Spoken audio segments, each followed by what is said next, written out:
4వ అధ్యాయం జ్ఞానయోగం. శ్రీకృష్ణ పరమాత్మ అద్భుతమైనటువంటి జ్ఞాన విచారంలో ప్రవేశిస్తారు. ఈ రోజు నిన్న కర్మ, ఈ రోజు జ్ఞానం. జ్ఞానం అనేది అన్నిటికంటే చాలా గొప్పదండి. మొట్టమొదట శ్రీకృష్ణ పరమాత్మ ఈ జ్ఞానయోగంలో ఒక వాక్యం చెప్తున్నారు. అసలు జ్ఞానం అంటే ఏమిటో తెలుసుకోండి.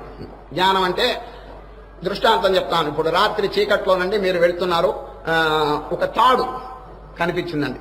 ఆ తాడుని పాము అని చెప్పి అనుకున్నారు. ఇప్పుడు చీకట్లో అట్లా అనుకుంటారండి. తాడు మోస్తరు ఒకటి ఉన్నది, ఇది తాడు అని చెప్పి అనుకోకుండా ఇది పాము అని చెప్పి అనుకున్నారు. అప్పుడు ఏమవుతుంది చెప్పండి? ఒళ్ళంతా గుండె అదిరిపోతుంది, పాము అని చెవట పడుతుంది. ఇటువంటి వికారములన్నీ కలుగుతాయి. అప్పుడు ఎవరో ఒక దీపం తీసుకొచ్చారండి. దీపం తీసుకొస్తే అక్కడ పాము లేదండి. ఏమన్నా చెప్పండి? తాడు. వీడు అనవసరంగా తాడుని చూచి పావు అని చెప్పి అనుకుని ఈ భ్రాంతిలో పడిపోయి నానా వికారములు పొందాడది. ఈ వికారములు కారణం ఏమిటి చెప్పండి? కారణం ఏమిటి? ఇగ్నోరెన్స్, తెలివి తక్కువ. దీపం లేకపోవటమే ఈ వికారములకి కారణం కదా. వీడికి ఇంత బాధ కలిగిందే, ఒళ్ళంతా దడ పుట్టేసిందే, గుండె అదిరిపోయిందే, చెమట పట్టిందే, మనస్సంతా చీకాకైపోయిందే. దీనికంతటికీ కారణం ఏమిటి? దీపం లేకపోవటం. అదేవిధంగా ఈ సంసారంలో జనులు అనేక దుఃఖాలను అనుభవిస్తున్నారు. వీటన్నిటికీ కారణం ఏమిటి? తన యొక్క స్వరూపం తెలుసుకోకపోవటం. తనలో అఖండమైనటువంటి ఆత్మస్వరూపం వెలుగుతుంటే నేను దేహం అని అనుకుంటున్నాడే గాని ఆత్మను గురించి చింతన చేయటం లేదు. నిష్కామ కర్మయోగం చేత హృదయం అనేటువంటి పొలాన్ని బాగా దున్ని వదిలిపెట్టారు. ఈ రోజు విత్తనం చూచారు. ఈ రోజు జ్ఞానం అనేటువంటి బీజం దాంట్లో వేస్తున్నారు. అట్లా గనక వేస్తే అద్భుతమైనటువంటి మోక్షం అనే ఫలం మానవుడికి లభిస్తుందండి. సరే, అందుచేత ఈ రోజు 4వ అధ్యాయం జ్ఞానయోగం ఉపక్రమిస్తున్నారు, ప్రారంభం చేస్తున్నారు. మొట్టమొదట్లో కృష్ణ పరమాత్మ ఏం చెప్పారు తెలుస్తుంది? నాయన అర్జున, మీకేమిటి నిన్న చెప్పింది? కర్మయోగం కదా. ఈ కర్మయోగం అనేది నీకు ఇప్పుడు కొత్తగా చెప్పటం కాదు. ఇదివరకే ఒక మహానుభావుడికి చెప్పేసినాను. ఎవరు వారు? సూర్య భగవానుడు. సూర్య భగవానుడికి కృష్ణ పరమాత్మ ఇదివరకు బోధించారటండి ఈ నిష్కామ కర్మయోగాన్ని గురించి. ఆ వాక్యం చెప్తున్నారు. ఆ సూర్యుడు ఏం చేసినారు? ఊరుకోకుండా మనువుకి చెప్పారండి. మనువు అనేటువంటి మహర్షి, రాజర్షి గారికి. ఆ మనువు ఏం చేసినాడు? ఇక్ష్వాకు అనేటువంటి రాజర్షికి బోధించారండి. ఈ విధంగా పరంపరగా ఆ బోధ వ్యాపించింది లోకంలో అని చెప్తున్నారు. ఇది ఇమం వివస్వతే యోగం ప్రోక్తవాన్ అహమవ్యయం. అర్జున, వివస్వాన్ అంటే ఎవరు? సూర్యుడు.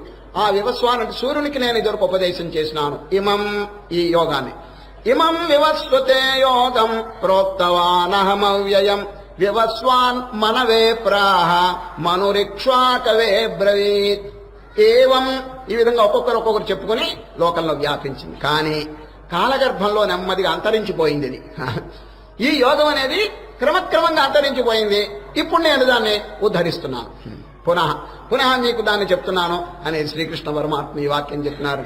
సయేవాయం మయా తేజా యోగ ప్రోక్త పురాతన.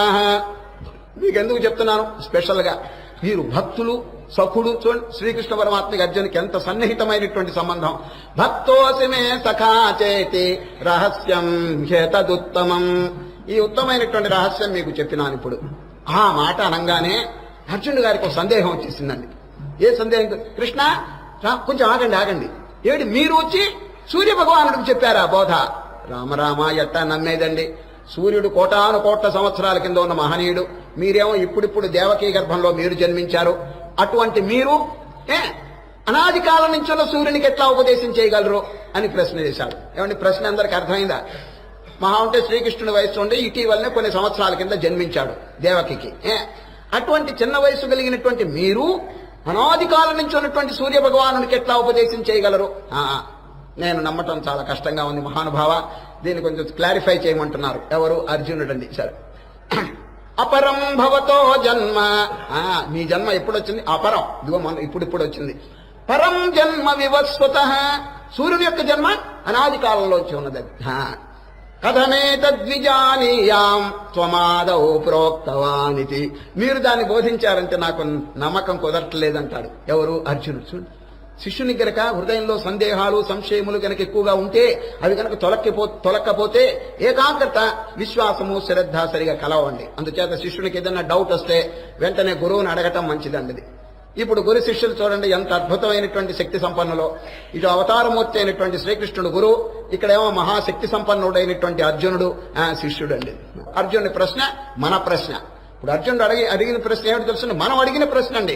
కృష్ణ, ఇదిగో నాకు సందేహం వచ్చిందని మనం అడిగినాం, మనకు సమాధానం చెప్తున్నాడు కృష్ణ పరమాత్మ. వినండి, ప్రశ్న అందరికీ అర్థమైందండి. దేవుడు గారు, కృష్ణ మీరు ఇటీవల జన్మించారు, వారేమో అనంతకాలం అనాది కాలం కింద జన్మించినారు, మీరు వారికి ఎట్లా బోధ చేస్తారు? నాకు సందేహం కలిగింది.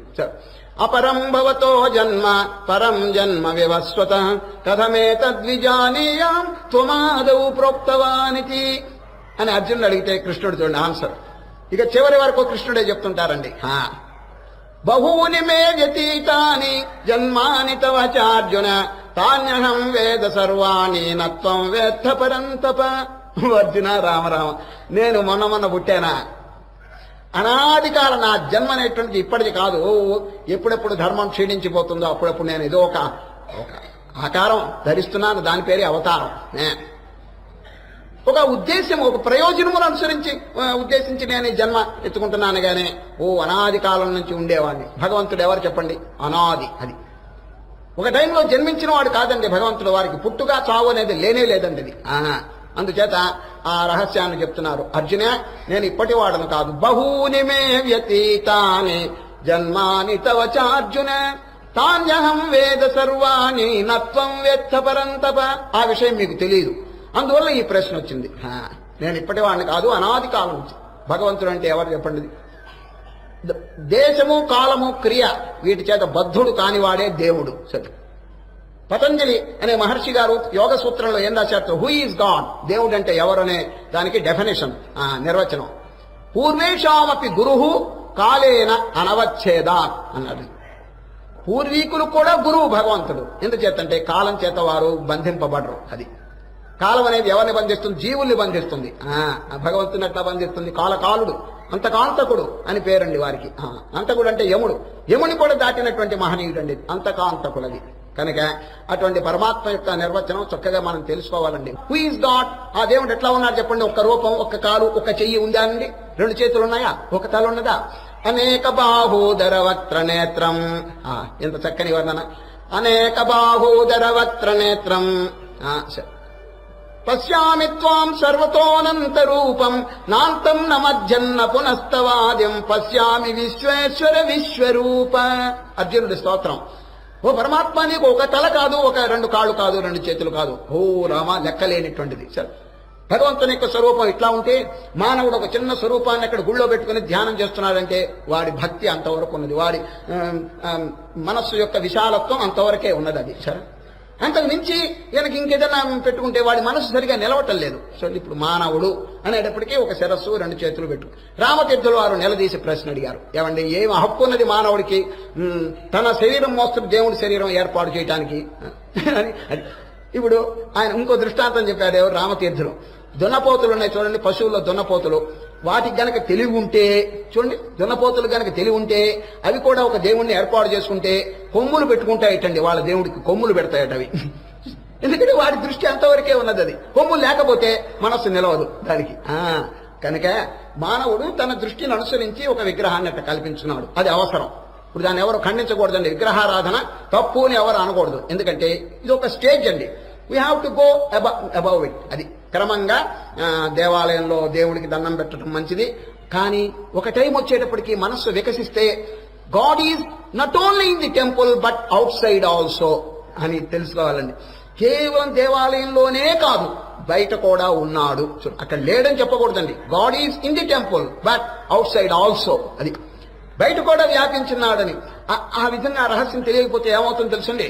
ఒక ఆయన అన్నాడు, నేను గుళ్ళో మాత్రం అబద్ధం మాట్లాడను అన్నాడండి. గుళ్ళో అబద్ధం మాట్లాడను, బయట ఫుల్ లైసెన్స్ అన్నమాట వాడికి. ఏమంటే ఇదే పద్ధతి. ఎందుకంటే ఎక్కడున్నాడు దేవుడు? బయట ఎక్కడున్నాడు? ఇంకో గుళ్ళో ఉన్నాడు. అక్కడ నేను పాపం చేయను, ఎవడు నన్ను చూచేవాడు అంటాడు. చూడండి, ఇంత వివేకంలో ఉన్నటువంటి స్థితిలో మానవుడు ఎట్లా ఉద్ధారం పొందుతాడు చెప్పండి. కనుక God is everywhere, all pervading అనేటువంటి రహస్యం మనం చక్కగా తెలుసుకోవటం శ్రీకృష్ణ పరమాత్మ అదే బోధిస్తున్నాడండి. రామతీర్థుల వారండి అమెరికా వెళ్ళారండి. రామతీర్థులు తెలుసు కదండి, వివేకానంద రామతీర్థ సమకాలికులు. వారు ఎంఏ అండి, సామాన్యులు కాదు, ఎంఏ మ్యాథమెటిక్స్. లక్నోలోనండి ప్రొఫెసర్గా ఉన్నారు, మ్యాథమెటిక్స్ ప్రొఫెసర్గా. వారికి వైరాగ్యం కలిగింది. అంతా వదిలిపెట్టి లక్షణంగా తపస్సు చేస్తున్నారు హిమాలయ పర్వతం మీద. అమెరికాలో ఉపన్యాసం చెప్పడానికి బయలుదేరారండి. ఎవరు? రామతీర్థ స్వామి సన్యాసం తీసుకున్న తర్వాత. అక్కడ ఉపన్యాసం చెప్తుంటే ఇంగ్లీష్లోనండి అనర్గళంగా బోధ చేస్తుంటే తండోపతండంగా ఆ పశ్చిమ దేశంలో జనం అంతా వింటుంటే వీరు ఏం చెప్పారు తెలుసు ఉపన్యాసంలో రామతీర్థులు, గాడ్ ఈజ్ ఎవ్రీవేర్ అన్నాడు. గాడ్ ఈజ్ ఎవ్రీవేర్, దేవుడు అంతటా ఉన్నాడు అని చెప్పి ఇంగ్లీష్లో చెబితే అక్కడ శ్రోతల్లో నుంచి ఒక ఆయనకి డౌట్ వచ్చి సందేహం వచ్చి లేచాడండి. My dear sir, your statement is entirely wrong, God is nowhere అనేసాడండి వాడు. మీరు చెప్పింది శుద్ధ తప్పు, దేవుడు ఎక్కడా లేడు అనేసాడు. రామతీర్థులు పరమానందపడ్డాడండి. ప్లీజ్ కమాన్ రండి, మీరు ఏ వాక్యం మీరు చెప్పినారో అక్కడ బ్లాక్ బోర్డు ఉందండి, బ్లాక్ బోర్డు ఒక చాక్ పీస్ ఇచ్చినారు, వారిని స్టేజ్ దగ్గరికి పిలిచారు. Please come on, you are welcome అని చాక్ పీస్ వారికి ఇచ్చి please write your statement on the black board అన్నాడు. మీరు చెప్పిన వాక్యం దాని మీద రాయండి. ఏమిటి వాక్యం చెప్పండి? గాడ్ ఈజ్ నో వేర్ అనేసినాడు. దేవుడు ఎక్కడా లేడని ఆయన అన్నారు. అది రాయించాడండి తాటికి అక్షరాలతో, గాడ్ ఈజ్ నో వేర్ అని. అప్పుడు రామతీర్థుడు చాక్ పీస్ తీసుకుని ఏం చేశారు తెలుసండి? నో వేర్ దాని స్పెల్లింగ్ ఏమిటి చెప్పండి? NOWHERE. NOW అయిన తర్వాత ఒక గీటు పెట్టాడండి, నిలువు గీటు. NOW అయిన తర్వాత ఒక గీటు పెట్టాడు దాని మీద, అంతే. ఆ సెంటెన్స్ ఏమైంది తెలుసిన? గాడ్ ఈజ్ నౌ హియర్ అయిపోయిందండి సార్. నోవేర్ ని స్ప్లిట్ చేశాడండి. నోవేర్ ని స్ప్లిట్ చేసేటప్పుడు it has become now here. దేవుడు ఇప్పుడు ఇక్కడే ఉన్నాడు. ఏమయ్యా ఎక్కడా లేడంటే నీ వాక్యంలోనే ఉన్నది కదా. ఎంత చక్కగా వారికి ఆన్సర్ ఇచ్చారో చూడండి.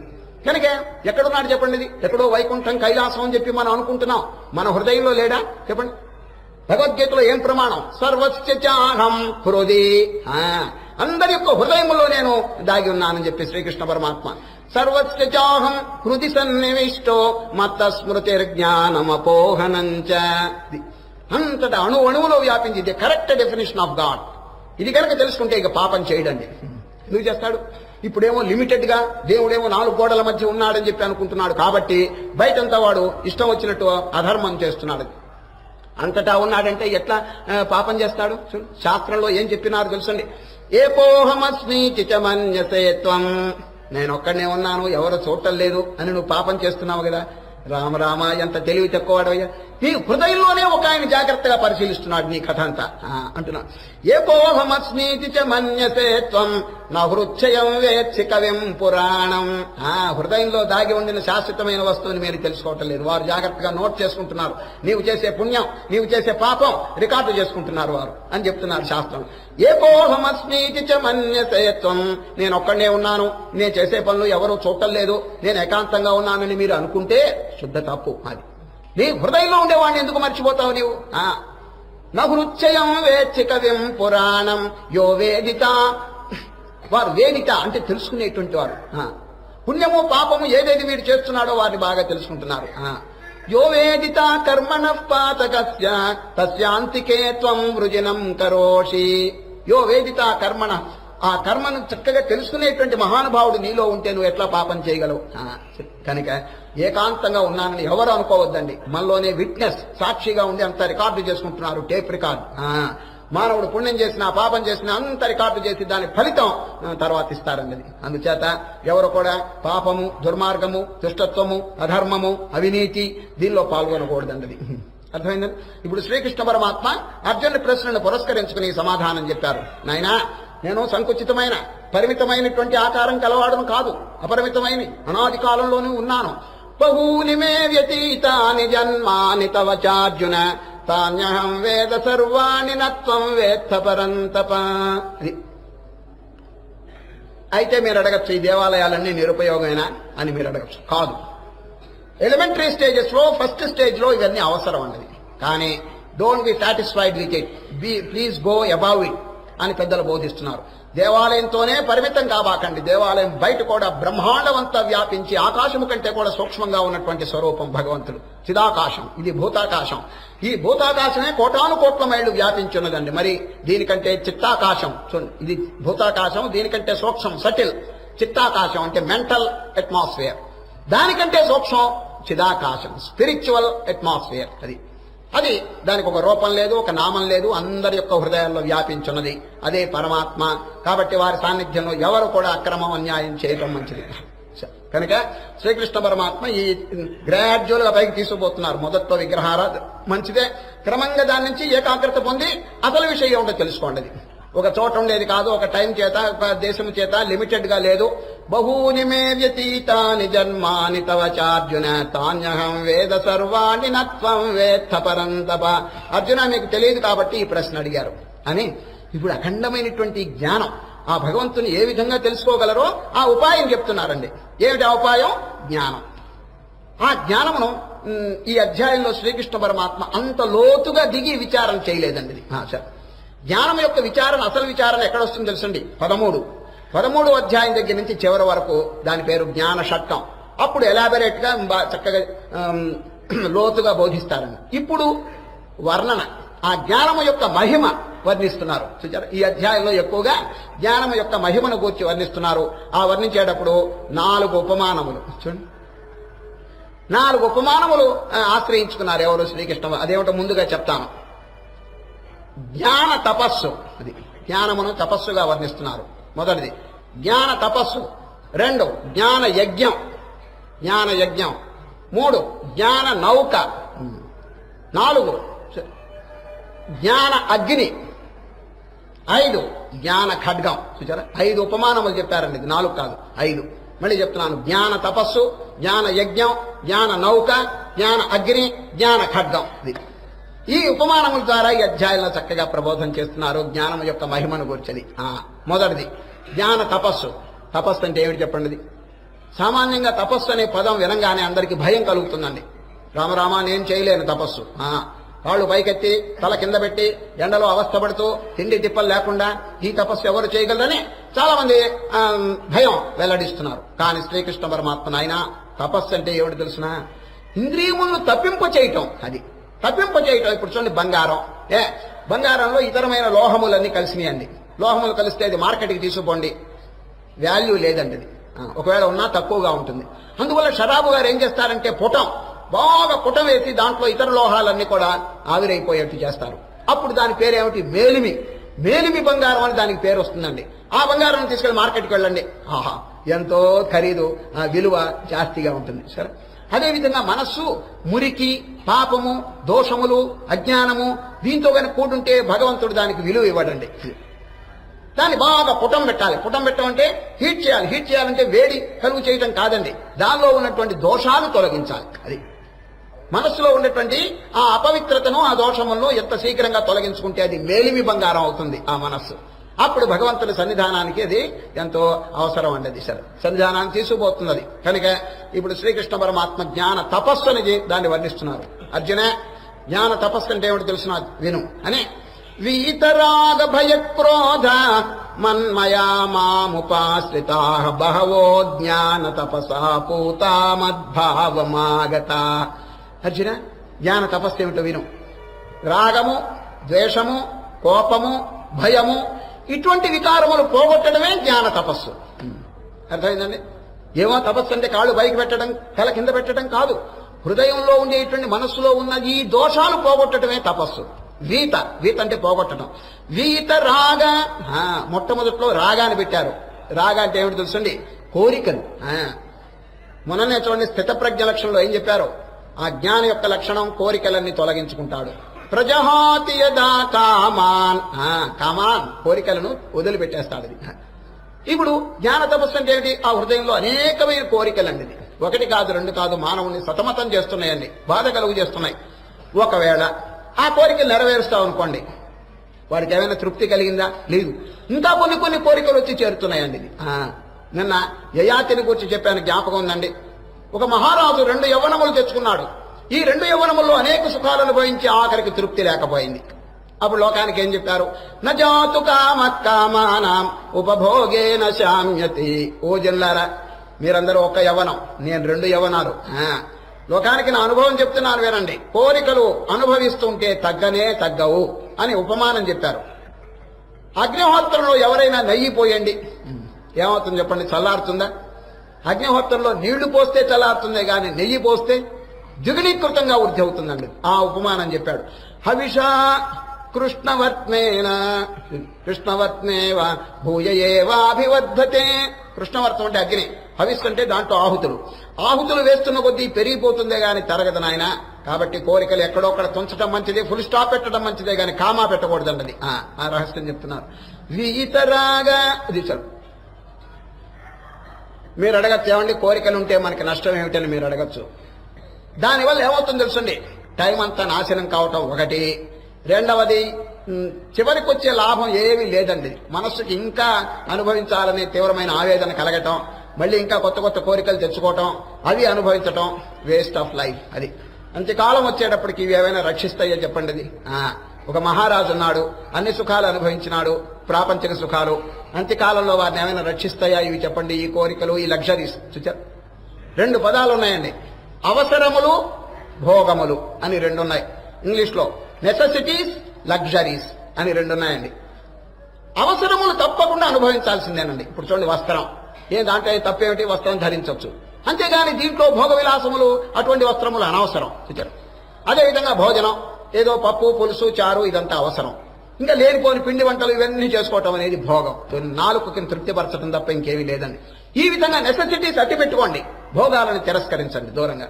దానివల్ల మీకు డబ్బు, ఆరోగ్యము ఇవన్నీ కూడా కలిసి వస్తాయండి. అది అందుచేత ప్రజహాతి యదా కామాన్, కోరికలు తొలగించమని ఇదివరకు ఎట్లా చెప్పినారో ఈ అధ్యాయంలో కూడా మొట్టమొదట వీతరాగ, రాగంటే ఈ కోరికలు, ఈ భోగ విలాసములు ఇవన్నీ కూడా కొంచెం దూరంగా పెట్టడం మంచిది అని శ్రీకృష్ణ పరమాత్మ ఇదే తపస్సు అని చెప్తున్నారన్నది.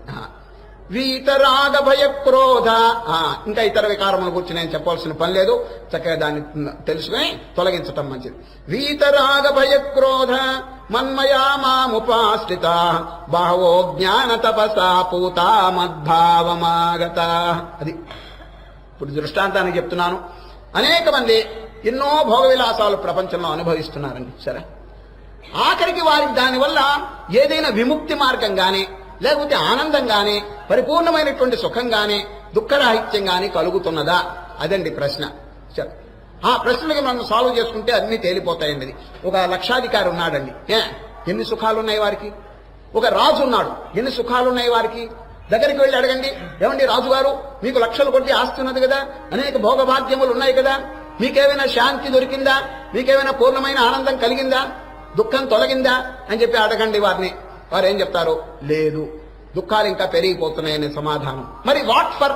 ఇదంతా దేనికి చెప్పండి? ఇదంతా waste of time and waste of life and waste of money. అది వృధా అయిపోతున్నది. కాబట్టి శ్రీకృష్ణ పరమాత్మ ఎంత అవసరమో అంత పెట్టుకోండి, ఈ భోగ విలాసములు వీటిని తృణీకరించండి అని బోధిస్తున్నారండి. సరే, ఒక జ్ఞాన యజ్ఞం. జ్ఞానం అనేది ఒక యజ్ఞంగా వర్ణిస్తున్నారు శ్రీకృష్ణ పరమాత్మ. ఇప్పుడు యజ్ఞములంటే మన దృష్టిలో ఏమిటి చెప్పండి?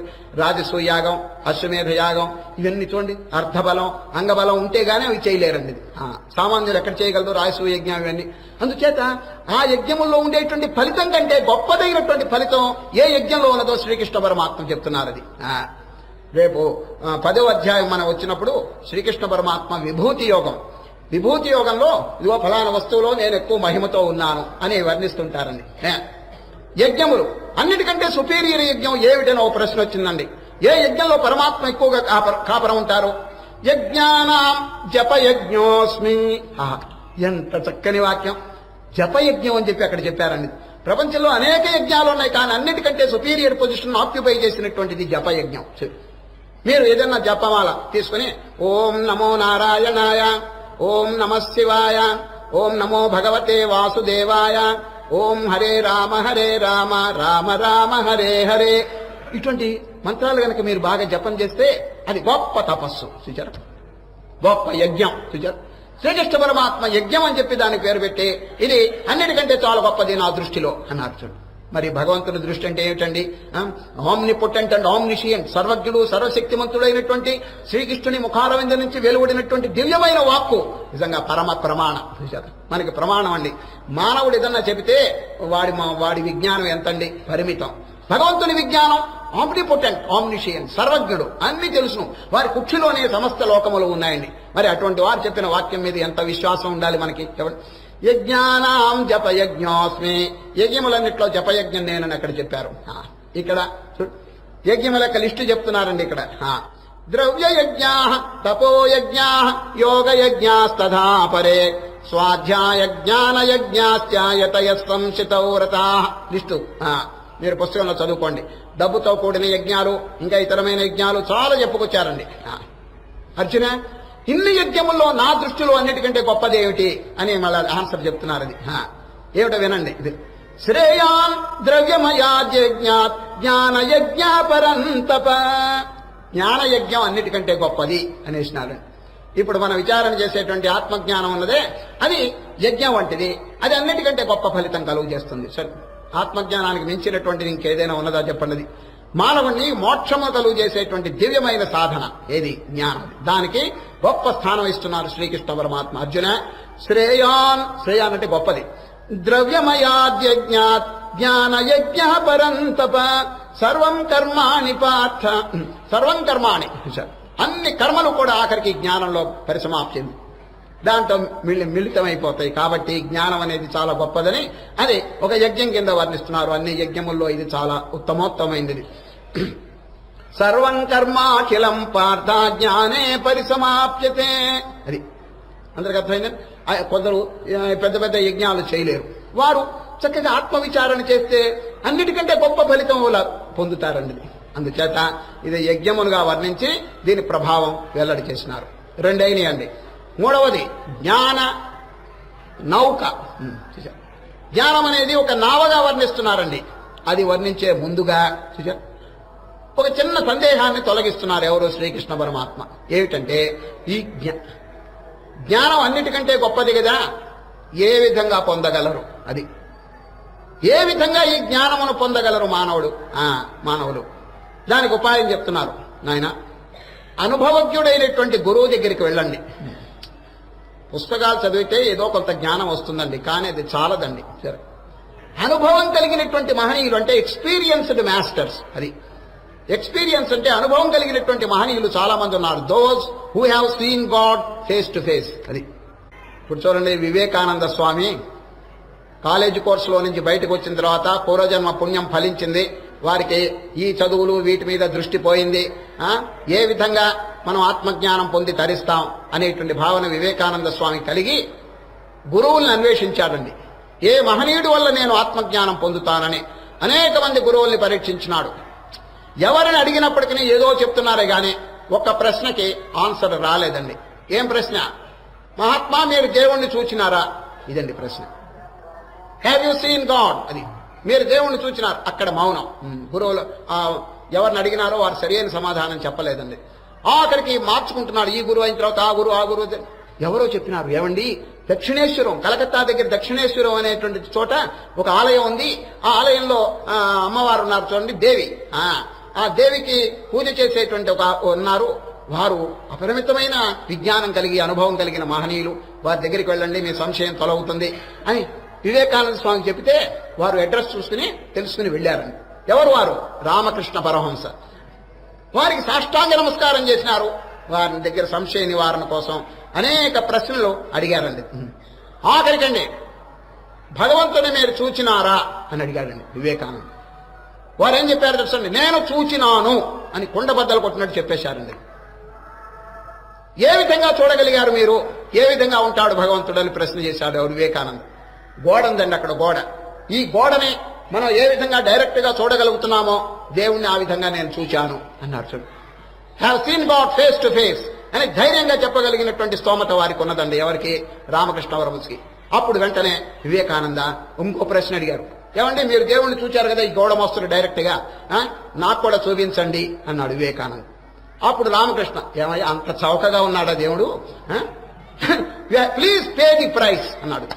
ఆ భగవంతుని మీరు చూడాలంటే, తెలుసుకోవాలంటే you must pay the price, దాని ఖరీదు చెల్లించండి అన్నాడండి. అప్పుడు వివేకానంద, ఏమండి దాని ఖరీదు ఏమిటో చెప్పండి అన్నారు. 6 సంవత్సరాలు నా దగ్గర ఉండి సాధన చేయి, 6 సంవత్సరాలు నేను చెప్పినట్టు చేయి, తర్వాత దేవుడు కనిపించబోతే నన్ను అడగమన్నారండి. ఎవరు? పరమహంస. చూచారా, భగవంతుడు అనేది ఒకరి యొక్క సొత్తు కాదని అందరికీ కనిపిస్తాడు భగవంతుడు. కానీ దానికి తగినటువంటి సాధన, దానికి తగినటువంటి అభ్యాసం చేయాలని. అందువల్ల వివేకానంద చక్కగా దానికి అంగీకరించినారు. రామకృష్ణ పరమహంస దగ్గర పాదముల దగ్గర 6 సంవత్సరములు చక్కగా వారు చెప్పిన బోధంతా కార్యాన్వితం చేసినారు. వారికండి ఆ సాక్షాత్కారం చక్కగా కలిగిపోయిందండి. అందుచేత ఏ విధంగా మానవుడు జ్ఞానమును పొందాలంటే ఒక మహాత్ముణ్ణి సేవించాలి. అది సార్ గురు సేవ. అది ఆ రహస్యం చెప్తున్నారు ఇప్పుడు. తద్విద్ధి ప్రణిపాతేన పరిప్రశ్నేన సేవయా. మహాత్ముల దగ్గరికి వెళ్ళి, ఏమండి నాకు దేవుణ్ణి చూపించండి, ఏ పద్ధతి చెప్పండి అట్లా అడగకూడదండి. వినయం, మోడెస్టీ, విధేయతతో వారిని ప్రశ్న అడగాలి. సరే, పెద్దల దగ్గరికి వెళ్ళినప్పుడు ఒక సంప్రదాయం ఉందండి. ఏ సంప్రదాయం తెలిసినా మోటుగా అడగకూడదండి. ఎంతో వినయ విధేయతతో కొంతకాలం వారికి సేవ చేసి ఏమండి భక్తితో వారిని ప్రశ్న చేయాలి. ఆ పద్ధతి చెప్తున్నారు వినండి. ఏ విధంగా పెద్దల దగ్గర అనుసరించాలంటే పద్ధతి, తద్విద్ధి ప్రణిపాతేన పరిప్రశ్నేన సేవయ. ప్రణిపాతం అంటే ఏమిటి తెలుసండి? సాష్టాంగ నమస్కారం. చూడండి, సాష్టాంగం 8 అంగములు నేలకి తగలాలండి. 2 కళ్ళు, 2 ముక్కురంధ్రాలు, 2 చెవులు, నోరు, 2 చేతులు, ఇవన్నీ కూడా నేలకి తగిలేటట్టుగా నమస్కారం. ఈ హిందూ మతంలో ఎంత చక్కగా చెప్పారు చూడండి. ఇతర మతాల్లో నుండి వారి వారి నమస్కారాలు వారుకున్నాయి, కానీ హిందూ మతంలో 8 అంగములు నేలకి తగలాల్సిందే. సరే, వినయం విధేయతను వెల్లడించడానికి పెద్దలుండి చక్కగా నమస్కారం పెట్టారు. ఆ నమస్కారం ప్రణిపాతేన, పాతేన అని చెప్పలేదు, నిపాతేన అని చెప్పలేదు, ప్రకర్షేణ నిశ్శేష పతనం. కంప్లీట్ గా యూ మస్ట్ ఫాల్ డౌన్ అంటే ఏంటి? అహంకారం చంపుకోవటం. ఇది సార్, నేను గొప్ప అనేటువంటి అహం అక్కడ పోతుందండి. ఇటువంటి వారైనా పెద్దల దగ్గరికి వచ్చినప్పుడు చూడండి, సాష్టాంగ నమస్కారం చేస్తే ఆ మోడెస్టీ, ఆ వినయం, విధేయత వెల్లడవుతుందండి. అది అందుచేత ఈ సంప్రదాయం పెద్దలు పెట్టినారు. తద్విద్ధి ప్రణిపాతేన, తర్వాత నమస్కారం అయిన తర్వాత తద్విద్ధి ప్రణిపాతేన పరిప్రశ్నేన. ప్రశ్న అంటే ఏమిటి? ఏమండో చెప్పండి అని మోటుగా అడగటం పేరు ప్రశ్న. పరిప్రశ్న అంటే, మహాత్మా, సంసార కూపంలో నానా బాధలు పొందుతున్నాను, తరించే మార్గం దయచేసి సెలవివ్వండి. చూడండి, ఈ వాక్యం ఎట్లా ఉంది? ఏమండి చెప్పండి అని మోటుగా అడగటం ఎట్లా ఉంది చెప్పండి. పెద్దల దగ్గరికి వెళ్ళినప్పుడు ప్రశ్న కాదు, పరిప్రశ్న. పరిప్రశ్న అంటే వినయ విధేయతలతో ప్రశ్న చేయాలండి. దాంట్లో కూడా వినయము చక్కగా కలిగి పెద్దల దగ్గర ఎట్లా మాట్లాడాలో శాంతంగా మాట్లాడాలి. పరిప్రశ్నేన సేవయా, అది సేవ, గురు సేవ. విసనగరతో వారిని విసరటం గాని, వారి ఇల్లు ఓడ్చటం గాని, వారి గుడ్డలు ఉతకటం గాని, ఇంకా ఏదైనా ఒక పరిచర్య. ఒకరి విషయం అట్లా ఉంచండి, సాక్షాత్ శ్రీకృష్ణ పరమాత్మ సాందీపునికి సేవ చేసినారండి గురువు దగ్గర. శంకర భగవత్పాదులు, గోవింద భగవత్పాదులు అనేటువంటి వారి దగ్గర సేవ చేసినారు. ఈ గురు పరంపర చక్కగా వస్తున్నది. దాని విషయం శ్రీకృష్ణ పరమాత్మ చెప్తున్నారు. నాయన, ఇది ఎవరు పుస్తకాల వల్ల వచ్చేటువంటిదే జ్ఞానం.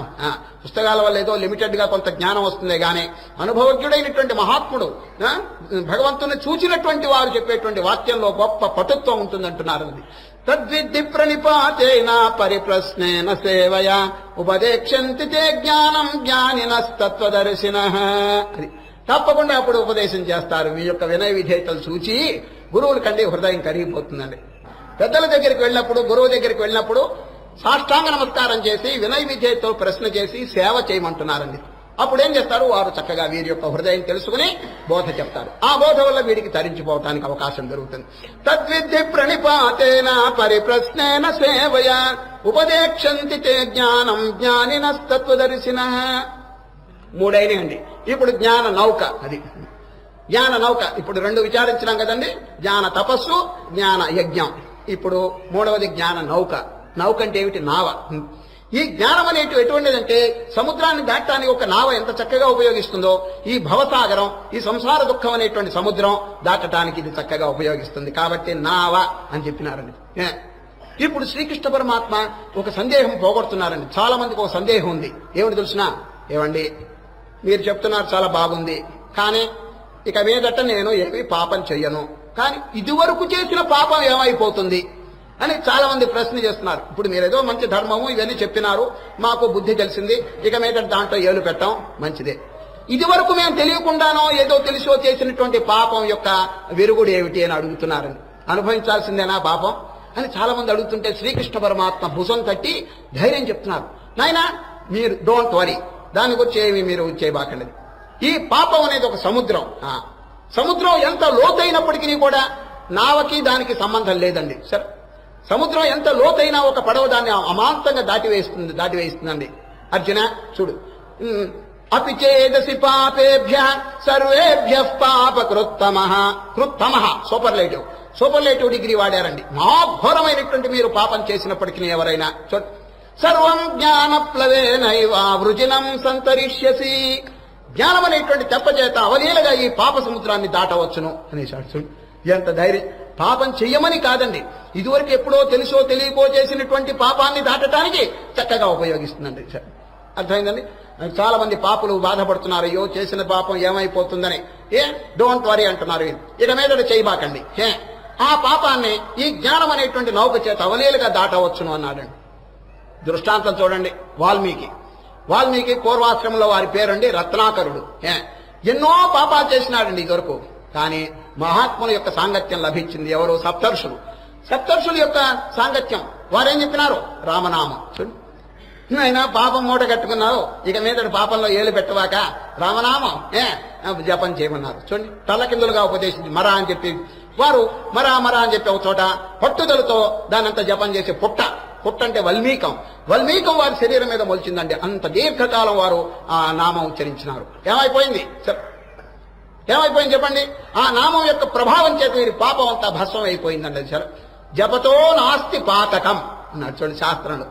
ఎవరైనా జపం భక్తిపూర్వకంగా కనుక చేస్తే ఈ పాపం అంతా దగ్ధం అయిపోతుందండి. జపతో నాస్తి పాతకం. వాల్మీకి దృష్టాంతం అండి. ఈ నౌకను సంపాదించిందని శ్రీకృష్ణ పరమాత్మ ఒకవేళ ఏదైనా పాపాలు చేసినప్పటికీ దీని ప్రభావం చేత అంతా నాశనం అయిపోతుంది. సరే, ఈ రహస్యం తెలుసుకోవటం మంచిదని చేత పుణ్యకార్యములు విరివిగా చేయటం చాలా ఉత్తమం అండి. ఎందుకంటే ఇదురు చేసిన పాపం అంతా దేని వల్ల తొలగుతుంది? ఈ పుణ్య బలం చేత పోతుందండి. ప్రతిరోజు నేను చెప్తున్నాను, మైనస్ అనేటువంటిది ప్లస్ చేత ఎట్లా కబళించబడుతుందో, -2 +4 చేత ఇది కబళిస్తుంది, మింగేస్తున్నది. అదేవిధంగా పాపాన్ని పుణ్యం మింగేస్తుందండి. పుణ్యకార్యములు విరివిగా చేస్తే పాపం అంతా తొలగిపోతుందండి. అందుచేత శ్రీకృష్ణ పరమాత్మ నౌక, జ్ఞాన నౌక, దాని యొక్క పద్ధతి ఏమిటి తెలుసండి? జ్ఞాన నౌక. యథై అపిచేదసి పాపేభ్య సర్వేభ్య పాపకృత్తమః. ఘోర పాపం చేసినప్పుడు సర్వం జ్ఞాన ప్లవేనైవా వృజనం సంతరిష్యసి. వివేకానంద స్వామి అండి ఎంత ధైర్యం బోధించాడండి. నిజంగా వివేకానంద యొక్క ఆ వాక్యములు వింటుంటే కొంచెం ఇంగ్లీష్ భాష వచ్చిన వాళ్ళకండి మహదానందం కలుగుతుందండి. అది తెలుగులోకి అనువాదం చేశారు వారి యొక్క రచనలు. ఆ ఇంగ్లీష్ లో ఉన్నటువంటి ఆ పటుత్వం తెలుగులోకి రాలేదండి. అయినప్పటికీ తెలుగు చదవచ్చు, ఆ భావాలన్నీ దాంట్లో ఉన్నాయి. ఒరిజినల్ చదవటం అనేది కొంచెం ఇంగ్లీష్ కనుక వస్తే ఒరిజినల్ బుక్ చదవండి, చాలా ఎమోషన్ కలుగుతుందన్నది. మేము చిన్నప్పుడు ఆ విధంగా చదువుకునే ఈ మార్గంలోకి రావటం సంభవించిందండి. వివేకానంద వర్క్స్ అనేది దానిలో ఒక చోట ఏమన్నారు తెలుసండి? ఓ డివినిటీస్ ఆఫ్ అన్ అర్త్. చూడండి, పాపులందరినీ సంబోధిస్తున్నాడండి. పాపాత్ముల్ని ఏమని? ఓ పాపులారా అనలేదండి. ఏమంటున్నారు? ఓ divinities of on earth, sinners, భూమిపై మూర్తీభవించినటువంటి చిన్మయ స్వరూపులారా అన్నాడండి. చూడండి, పాపులారా అనలేదండి సార్. భూమిపై మూర్తీభవించినటువంటి చిన్మయ స్వరూపులారా, సిన్నర్స్, మీరు పాపులా. It is a sin to call a man so అన్నాడు. ఒక మానవుణ్ణి పాపి అని అనటమే పాపం అన్నాడు. ఎవరండి? వివేకానంద. ఆ స్టేట్మెంట్ మొత్తం చెప్తాను వినండి, ఎంత అద్భుతంగా ఉందో. O divinities of on earth, sinners, it is a sin to call a man a sinner. It is a standing libel on human nature to call a man a sinner. Stand up, O lions, you are not sheep. You are souls immortal, blessed and free. You are not matter, you are not bodies. Matter is your servant.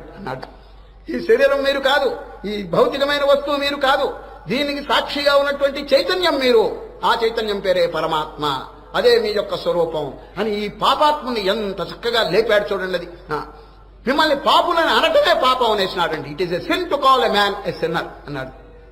Gandhi గారు కూడా ఏం చెప్పారు చూడండి, గాంధీ మహాత్ముడు, hate sin but not the sinner అన్నాడు. పాపాన్ని దూషించండి, పాపిని మాత్రం దూషించవద్దు. ఎందుకంటే ఈ రోజు పాపి మహాత్ముల యొక్క సాంగత్యం చేత రేపు పుణ్య మార్గం అనుసరించవచ్చును. చూచారా? మరి పాపిని ఎట్లా దూషిస్తారు? ఏదో పొరపాటు, గ్రహపాటో, అలవాటో ఆ పాపం చేసుకున్నాడు. మార్చుకుంటాడు కదా మనస్సు. మార్చుకుంటే వాడు ఎంత దివ్యమైనటువంటి ఆత్మస్థితిని పొందగలడు. కనుకనే మహనీయులు ఈ మాట చెప్తున్నారు, హేట్ సిన్. పాపాన్ని మీరు దూషించండి, పాపాన్ని క్రిటిసైజ్ చేయండి, విమర్శించండి, కానీ పాపిని కాదు. ఈ రోజు పాపి రేపు మార్చుకుంటాడు. దీన్ని గురించి శాస్త్రంలో ఎన్నో ప్రమాణాలు ఉన్నాయండి. ఒక్క ప్రమాణం చెప్తాను వినండి. తండులస్య యథా చర్మ యథా తామ్రస్య కాలిమా నశ్యతి క్రియయా పుత్ర పురుషస్య తథామలం. ఎంత ఉపమానం చూడండి, ఎంత బాగుందో.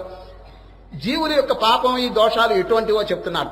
తండులస్య యథా చర్మ, బియ్యపు గింజ ఎట్లా ఉంటుందండి? తెల్లగా ఉంటుంది. కానీ పొట్టు, దాని పేరు ఓక అంటారు, హస్క్ అంటారు ఇంగ్లీష్. ఆ పొట్టు చేత కప్పబడింది. ఏది? లోపల తెల్లగా ఉన్నటువంటి ఆ బియ్యపు గింజ పొట్టు చేత కప్పబడింది. సరే, అప్పుడు జనులు దాన్ని తెచ్చుకుని ఆ ధాన్యాన్ని ఏం చేస్తున్నారు? అమాంతంగా తింటున్నారా, లేక ఉడకబెడుతున్నారా? లేదు, ఆ రోట్లో వేసి దంచుతున్నారు, లేక ఫ్యాక్టరీలో వేసి ఆ ఓకంతా పోగొడుతున్నారు. ఆ తర్వాత లోపల దివ్యమైనటువంటి ఆ గింజల్ని తీసుకొచ్చి ఉడకబెట్టుకుంటున్నారు. ఆ ఉపమానం చెప్తున్నారు శాస్త్రంలో. తండులస్య యథా చర్మ, లోపల అద్భుతమైనటువంటి ఆ తెల్లగా ఉన్నటువంటి బియ్యపు గింజకి ఈ పొట్టు ఏ విధంగా దాన్ని కప్పివేసిందో, కప్పివేసినంత మాత్రం చేత మానవుడు దాన్ని ఉంచుకుంటున్నాడా? దాన్ని తొలగిస్తున్నాడు, రోట్లో వేసి దంచేస్తున్నాడు. అది అదేవిధంగా మనస్సు అనేది ఏదో మాలిన్యము పాపం చేత కూడినప్పటికీ పెద్దల యొక్క సహవాసం చేత మాలిన్యమును పోగొట్టండి, అది తప్పకుండా పోతుంది. జీవుడు ఎటువంటి వాడంటే వడ్లగింజ వంటి వాడు. పొట్టు ఉన్నది, పొట్టు, కానీ ఆ పొట్టు అనుభవిస్తున్నాడా జీవుడు? లేదు, అది రోట్లో వేసి దాన్ని తొలగించుకుంటున్నాడు. ఆ విధంగానే ఆ మాలిన్యమును పెద్దల యొక్క సహవాసం చేత పోగొట్టుకుంటే జీవుడు ఏమవుతాడు? శివుడు, సాక్షాత్ శివుడైపోతాడు, నరుడు నారాయణుడైపోతాడు. అంత దివ్యమైనటువంటి శక్తి మానవుల్లో ఉన్నదని శాస్త్రములు ఘోషిస్తున్నాయి. తండులస్య యథా చర్మ యథా తామ్రస్య కాలిమ. రెండవ ఉపమానం, తామ్రం అంటే రాగి.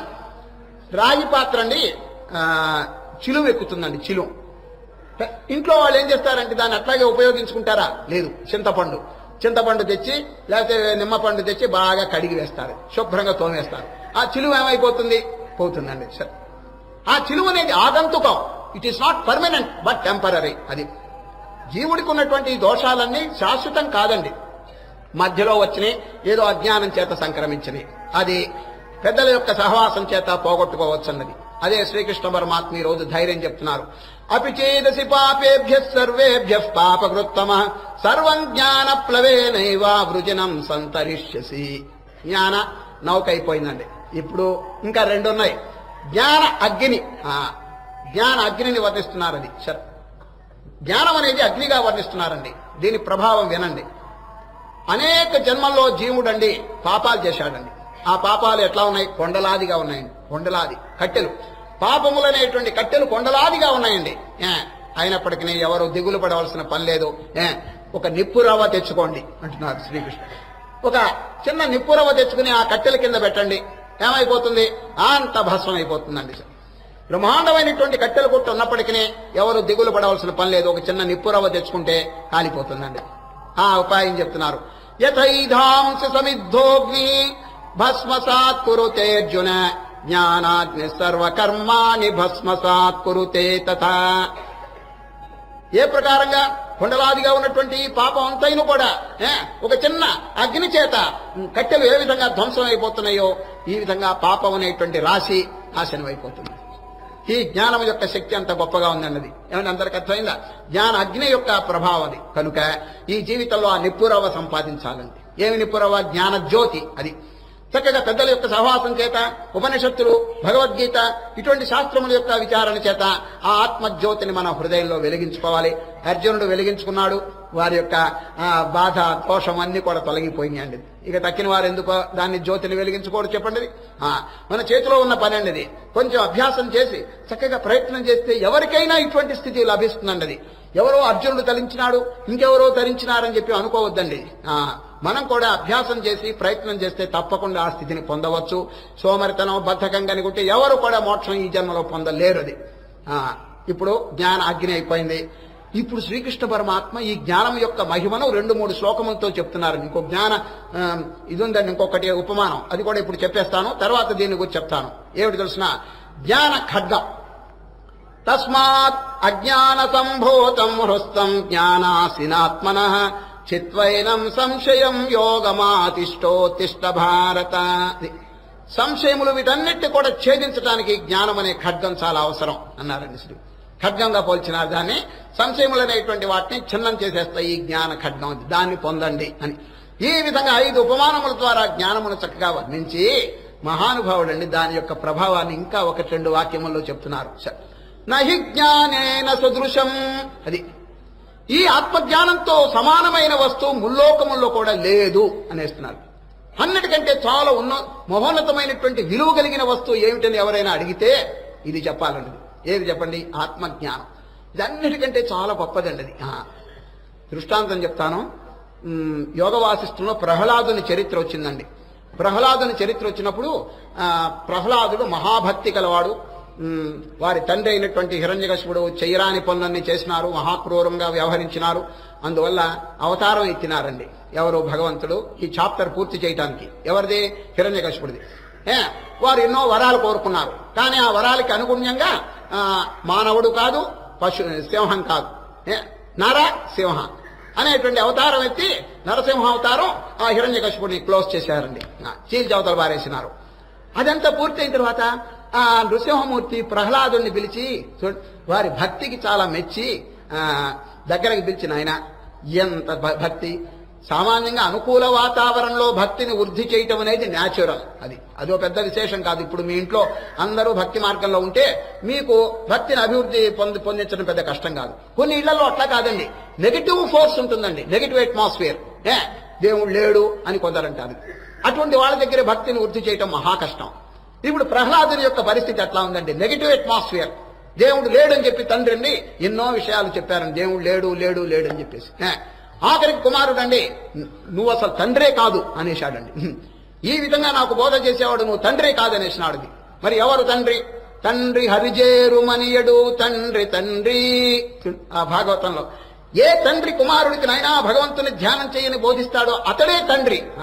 అంతేగాని దేవుడు లేడు, నువ్వు పాపాన్ని చేయి, దేవుడు మర్చిపో అని చెప్పి ఎవరైతే చెప్తారో చెప్పండి. కనుక ఈ ప్రహ్లాదుడు ఇంత నెగటివ్ అట్మాస్ఫియర్ లో వృద్ధిని పొందాడంటే ఎంత అభ్యాసం, ఎంత పూర్వపుణ్య సంస్కారం చెప్పండి. అటువంటి ప్రహ్లాదుని దగ్గరకు పిలిచి, ఎవరండి? నృసింహమూర్తి, నాయన నీ భక్తికి చాలా మెచ్చినాను, ఒక వరం కోరుకో అన్నారండి. ఒక వరం కోరుకో అన్నారు. కానీ ప్రహ్లాదుని కండి ఈ వరాలు కోరుకునేటువంటి భావం వారికి లేదండి. ఓ పరమాత్మ, నన్ను పరీక్షిస్తున్నారా మీరు? మిమ్మల్ని నేను ధ్యానం చేసింది, ప్రార్థన చేసింది దేనికంటే ఒక వస్తువుని మీ వల్ల నేను పొందటానికి కాదు. నీ పాద కమల సేవయో, నాకు అదే చాలు. మీ పాదపద్మములో నిష్కామంగా నేను ఆరాధిస్తున్నాను, ఉన్న సకామం కాదు, నాకు ఒక వస్తువు అవసరం లేదు. కాబట్టి మీరు వరం కోరుకోమన్నారు, దయచేసి క్షమించండి, నాకు వరం వద్దు అనేసినాడు. ఎవరు? ఏమండి అటువంటి వాళ్ళు ఎవరైనా ఉంటారా? రామా, ఈ వరాలు కోరుకోమంటే పెద్ద లిస్ట్ ఇస్తాడండి, పెద్ద లిస్టు. ఈ ప్రహ్లాదుడు నాకే వద్దన్నాడు. చదువు అహంతు అకామహ, అయ్యా పరమాత్మ, I have no desire at all అనేసినాడు. అహంతు అకామహ, నేనెవరో తెలిసిన? త్వద్భక్త త్వం స్వామి అనపాశ్రయ. మీరు యజమానుడు, నేను సేవకుని. మన ఇద్దరికి ఇటువంటి కనెక్షన్ ఉంటే చాలు. మీరు యజమానుడు, మీరు పెద్దలు, నేను చిన్నవాడిని, నేను సేవకుణ్ణి. మన ఇద్దరి మధ్య ఇంత మాత్రం ఉంటే చాలు, మిమ్మల్ని ఆరాధిస్తుంటాను, అంతే చాలు, నాకు వరం వద్దన్నాడండి. ఎవరు? అహంతు అకామహ అనేసి. కానీ భగవానుడు అంగీకరించలేదు. నాయనా, నేను చెప్పిన వాక్యం నువ్వు శిరసా వహించాలి, నేను వరం కోరుకోమన్నాను, కోరుకోవాల్సిందే అనేసినాడు. అప్పుడు చూడండి, ఒక ధర్మ సంకటంలో పడ్డాడు. ఎవరు? ప్రహ్లాదుడు. వారికేం ఇష్టం లేదు వరం కోరుకోవడం, కానీ పరమాత్మ యొక్క ఆజ్ఞ, దైవాజ్ఞ. అప్పుడు ఆలోచిస్తున్నాడు, ఇంకా నేను విధి లేక ఇదో కోరాల్సిందని. చిన్నవారండి చిన్న చిన్న వస్తువులు కోరతారండి, పెద్దవారు గొప్ప వస్తువు కోరుకుంటారు. ప్రహ్లాదుని మించిన వారు ఎవరైనా ఉన్నారు? అందువల్ల which is the most precious thing in the world, అది which is the most valuable thing in the world, ప్రపంచంలో అన్నిటికంటే విలువైన వస్తువు ఏదో అది కోరాలి అని ఆలోచిస్తున్నాడండి. ఎవరు? ప్రహ్లాదుడు. రాజ్య సంపద, ఇంద్ర సంపద, లేదా చంద్ర సంపద, ఇంకా అనేకమైన భోగభాగ్యములు, స్వర్గ సుఖములు అనేకమైన ఉన్నాయి. కానీ అవి ఆలోచించేటప్పటికీ కాలగర్భంలో నశించిపోతాయి అవన్నీ భావం కలుగుతున్నదండి వారికి. కాలగర్భంలో ఏ దృశ్యం తన్నశ్యం, ఏది కనిపిస్తుందో, ఏది అనుభవిస్తున్నారో అది కొంతకాలానికి కాలగర్భంలో క్షీణించిపోతుందండి. మరి అటువంటి నశ్వరమైన క్షణికమైన పదార్థాలు నాకెందుకు అని మళ్ళీ వెంటనే దానికి పూర్వపక్షం ప్రతిపక్షాలు వస్తున్నాయండి. ఎవరికి? ప్రహ్లాదుడికి. ఆలోచన తెగలేదండి. విష్ణు భగవానుడు, నాయన త్వరగా కోరుకో. అప్పుడు వీరు డైలమా, ఒక ధర్మ సంకటంలో పడ్డారు. వారేమో త్వరగా కోరుకోమన్నారు, వీరికేమో ఏది ఆలోచనకి రావటం లేదు, ఏది ఆలోచించినా అది కాలగర్భంలో నశించిపోతున్నది. మరి ఎట్లా కోరాలి చెప్పండి? ఈ ఆలోచన చేసేప్పుడు మళ్ళీ సెకండ్ వార్నింగ్ వచ్చిందండి భగవంతుడి. అయినా త్వరగా చెప్పు, వరం కోరుకోమని. అయ్యా, వార్నింగ్స్ లో మూడవ వార్నింగ్ సామాన్యంగా రాకూడదండి. సరే, వేలంపాట్లో కూడా ఒకసారి 2 సార్లు అంతేనండి. మూడవసారి క్యాన్సిల్ చేసి పారేస్తాడు, అంతే, తేల్చేస్తాడు. అందువల్ల ప్రహ్లాదుడికి ఆ విషయం తెలుసు. మూడవ వార్నింగ్ ఇప్పించుకోకూడదని వెంటనే ఏమన్నాడు తెలుసు ప్రహ్లాదుడు? ఆలోచన తెక్కబోతే, మహాత్మా, మీరు సర్వజ్ఞులు, ప్రపంచంలో అన్నిటికంటే గొప్ప వస్తువు ఏదో మీకు తెలుసు, కాబట్టి మీరే ఆలోచించి నాకు ఇవ్వండి అన్నాడండి. ఎంత చక్కగా చెప్పాడు చూడండి. వారు సర్వజ్ఞుడండి, అన్ని తెలుసును వారికి. కాబట్టి అన్నిటికంటే విలువైన వస్తువు మనకెట్ట తెలుస్తుందండి? మనం ఏదైనా కోరుకుంటే ఇదిగో వండర్స్ ఆఫ్ ది వరల్డ్ ఇవన్నీ చెప్పుకుంటాం, ఇది చాలా విలువని. కానీ భగవంతుడు అంటే చెప్పలేదు.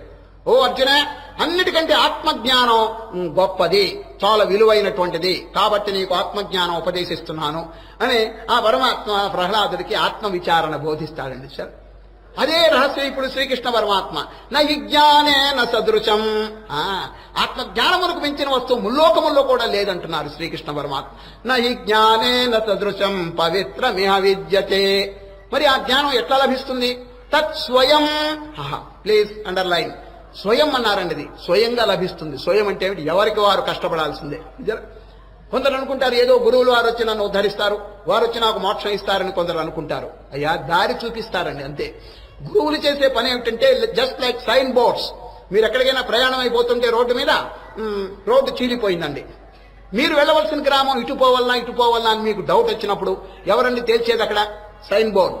ఇదిగో బోర్డు ఉంటుందండి, ఈ వైపు వెళ్తే మీకు ఇన్ని మైళ్ళలో ఈ ఊరు వస్తుంది, దీని పేరు. అది ఎంత సహాయం చేస్తుంది చెప్పండి? అయితే నడవలసింది ఎవరు చెప్పండి? నడవలసింది వీడే.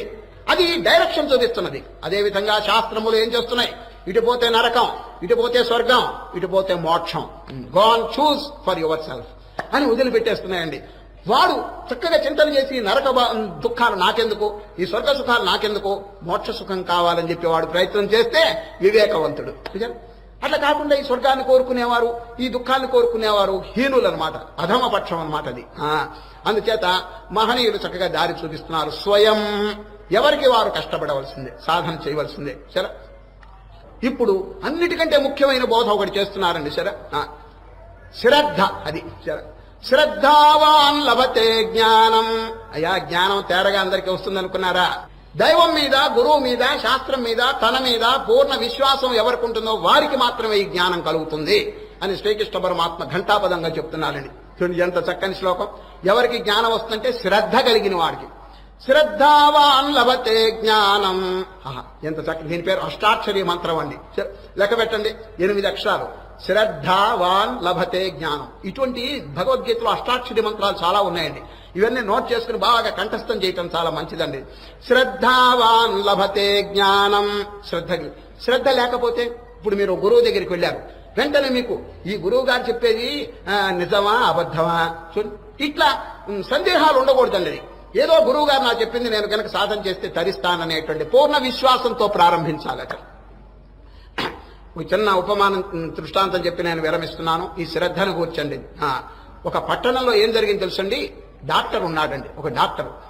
ఎటువంటి ప్రాక్టీస్ తెలుసండి వారికి? వారి హస్తవాసి చాలా అద్భుతంగా ఉందండి.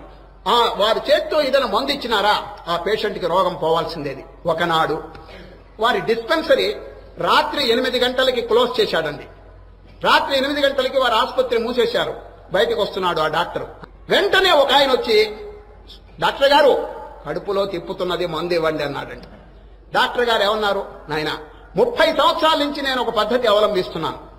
రాత్రి 8 గంటలకి కనుక నా డిస్పెన్సరీ క్లోజ్ చేస్తే ఇక మళ్ళా తెరవను, అంతే. పొద్దున్న తెరవాల్సిందే కానీ ఇప్పుడు తెరవను. నువ్వు కావాలంటే మందు, ఇదిగో నా సమీపం ఫర్లాంగ్ దూరంలో నా ఇల్లు ఉంది, అక్కడికి రా, నీకు మందు ఇస్తాను, కడుపు నొప్పి పోతుందన్నాడు. వీడేమన్నాడు తెలుసు? స్వామి క్షమించండి, నా కడుపు నొప్పి చాలా తీవ్రంగా ఉంది, అంత దూరం నేను అసలు నడవలేను, మీరు ఇప్పుడే ఒకసారి ఓపెన్ చేసి నాకు మందు ఇవ్వండి, ఆసుపత్రి తెరవండి అన్నా. ఇద్దరికి తెగలేదండి. ఆఖరికి డాక్టర్ గారండి వాడు చేయి పట్టుకుని నెమ్మదిగా ఇంటికి తీసుకుపోతున్నాడు. బలాత్కారంగా తీసుకుపోతుంటే ఈ దారిలోనండి ఈ పేషెంట్ అంటే రోగి కడుపులో తిప్పడం జాస్తి అయిపోయి కాళ్ళ మీద పడ్డాడండి. అప్పుడు డాక్టర్ వీడిని వదిలించుకోలేక జేబులో ఒక మాత్ర ఉందండి, ఆ మాత్ర తీసి వాడికి ఇచ్చాడు. డాక్టర్, నాయనా ఈ మాత్ర నువ్వు చప్పడించు, నవలద్దు మింగద్దు, చప్పడిస్తుండు, నీ కడుపు నొప్పి పోతుంది అన్నాడండి. వాడు విశ్వాసం చేత నోట్లో వేసుకుని చప్పడిస్తున్నాడండి. ఇద్దరు కలిసి కొంత దూరం పోయినారు. డాక్టర్ అడుగుతున్నాడు, ఎట్లా ఉంది నీ కడుపు నొప్పి అని. సగం తగ్గిపోయింది అన్నాడండి. అప్పుడు ఇంకా నువ్వు ఇంటికి వెళ్ళు, నేను నా ఇంటికి వెళ్తానండి. ఈ రోగి పోతున్నాడండి ఇంటికి కడుపు నొప్పి ఆయన. దారిలో వాడికి సందేహం కలిగింది, నేను ఎంత చప్పడించినా ఇది కరగటం లేదే, ఈ పాడు మాత్రం ఏమిటో అని ఇట్లాగే లైట్లు వెలుగుతుంటే చేతిలో ఊసి చూసుకున్నాడండి. ఏమిటో ఆ మాత్ర? అది మాత్ర కాదండి, కోటు గుండి అండి, కోటు గుండి అది.